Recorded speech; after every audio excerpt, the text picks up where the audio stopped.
FIR-ൽ പണിപാളി. പോലീസിന്റെ ചട്ടക്കൂട് പൊളിക്കാൻ നോക്കിയവർക്കൊക്കെ കിട്ടാൻ പോകുന്നത് 8-ന്റെ അല്ല 16-ന്റെ പണിയാണ്. പ്രതി പട്ടികയിൽ ഇല്ലാത്ത 2 പേരെ സസ്പെൻഡ് ചെയ്ത് ജനങ്ങളുടെ കണ്ണിൽ പൊടിയിടാൻ നോക്കിയ പോലീസ് 24 മണിക്കൂർ കൊണ്ട് രക്ഷിക്കാൻ നോക്കിയത് ആരെ എന്നത് മാത്രമാണ്. കോട്ടയം മെഡിക്കൽ കോളേജ് കെട്ടിടം തകർന്നു വീണത് മുതൽ ഇങ്ങോട്ടും സിസ്റ്റം ആകെ തകരാറിലായിരിക്കുകയാണ്. അന്ന് തൊട്ട് ഇടതടവില്ലാതെ വീണ ജോർജ് എന്ന ആരോഗ്യമന്ത്രി എയറിലുമാണ്. എന്തായാലും ഇന്നൊക്കെ ജനങ്ങൾ തെരുവിൽ നിറഞ്ഞുകൊണ്ട് മന്ത്രിക്കെതിരെ ശബ്ദമുയർത്തുകയാണ്. അതിനിടയിലാണ് ഈ FIR അട്ടിമറി നടന്നിരിക്കുന്നത്.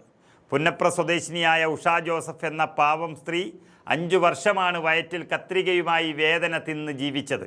2021-ൽ നടത്തിയ ശസ്ത്രക്കിടെ ഡോക്ടർമാർ വയറ്റിൽ മറന്നു വെച്ചത് ഒരു ആർട്ടറി ഫോഴ്സ്പെസ് മൂത്രത്തിൽ കല്ലാണ് എന്ന് പറഞ്ഞ് വർഷങ്ങളോളം അവരെ കബളിപ്പിച്ചു. ഒടുവിൽ വേദന സഹിക്കവയ്യാതെ എക്സ്റേ എടുത്തപ്പോഴാണ് ഞെട്ടിക്കുന്ന ആ സത്യം പുറത്തു വരുന്നത്.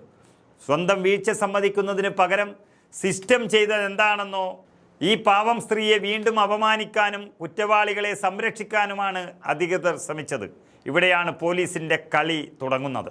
വണ്ടാനം മെഡിക്കൽ കോളേജ് സ്റ്റേഷനിലെ പോലീസ് തയ്യാറാക്കിയ FIR വായിച്ചാൽ ആരും നെറ്റി ചുളിച്ചു പോകും. 2021-ൽ നടന്ന ശസ്ത്രക്രിയ നടന്നത് 2026 മെയ് 5-നാണെന്നാണ് FIR-ൽ രേഖപ്പെടുത്തിയിരിക്കുന്നത്. അതായത് ഭാവിയിൽ നടക്കാൻ പോകുന്ന ഒരു ശസ്ത്രക്രിയയെക്കുറിച്ച് പോലീസ് ഇപ്പോഴേ കേസെടുത്തിരിക്കുന്നു എന്ന് ചുരുക്കം.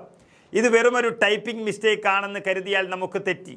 കോടതിയിലെത്തുമ്പോൾ ഈ ഒരൊറ്റ സാങ്കേതിക പിഴവ് മതി പ്രതികൾക്ക് നിഷ്പ്രയാസം ഊരിപ്പോകാൻ. പോലീസിൻ്റെ ഈ ബുദ്ധി ആരെ രക്ഷിക്കാനാണ് എന്നുള്ളതാണ് ചോദ്യം. മറ്റൊരു പ്രധാന തമാശ പ്രതിപ്പട്ടികയാണിത്. യഥാർത്ഥത്തിൽ ശസ്ത്രക്രിയ നടത്തിയവരെയോ ഉപകരണങ്ങളിൽ എണ്ണിത്തിട്ടപ്പെടുത്തേണ്ട നഴ്സുമാരെയോ അല്ല പോലീസ് ആദ്യം പ്രതികളാക്കിയത്.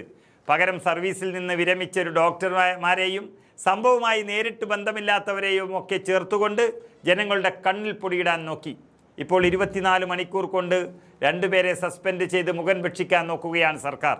പക്ഷെ ചോദ്യം ഇവിടെ ബാക്കിയാണ്.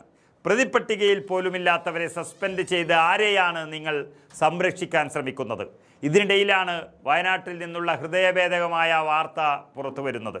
മെഡിക്കൽ അനാസ്ഥയ്ക്ക് ഇരയായ മറ്റൊരു സ്ത്രീ വന്ദാനത്തെ സംഭവത്തിൽ പ്രതികരിച്ചുകൊണ്ട് രംഗത്തെത്തിയിരിക്കുന്നു. താൻ അനുഭവിച്ച അതേ വേദനയാണ് ആ സഹോദരിയും അനുഭവിക്കുന്നത് എന്ന് അവർ പറയുമ്പോൾ അത് ഈ സർക്കാരിൻ്റെ മുഖത്തേറ്റ കനത്ത പ്രഹരമാണ്. ശരീരത്തിൽ കോട്ടൺ തുന്നിവെച്ച് മറന്ന സംഭവത്തിൽ ദുരിതമനുഭവിച്ച സ്ത്രീയാണ് ഇങ്ങനെ തുറന്നടിച്ചത്. അവിടെയൊക്കെ ഒരു ഫോൺ കോളിലെല്ലാം ഒതുക്കി തീർക്കാൻ മാത്രമാണ് വീണ ജോർജ് എന്ന മന്ത്രി നോക്കിയത്. ഒരിടത്ത് വയനാട്, മറ്റൊരിടത്ത് ആലപ്പുഴ. കേരളത്തിൻ്റെ ഒരറ്റത്ത് നിന്ന് മറ്റേ അറ്റം വരെ മെഡിക്കൽ അനാസ്ഥകൾ തുടർക്കഥയാകുന്നു. എന്നിട്ടും നടപടികൾ വെറും പ്രഖ്യാപനങ്ങളിൽ ഒതുങ്ങുകയാണ്.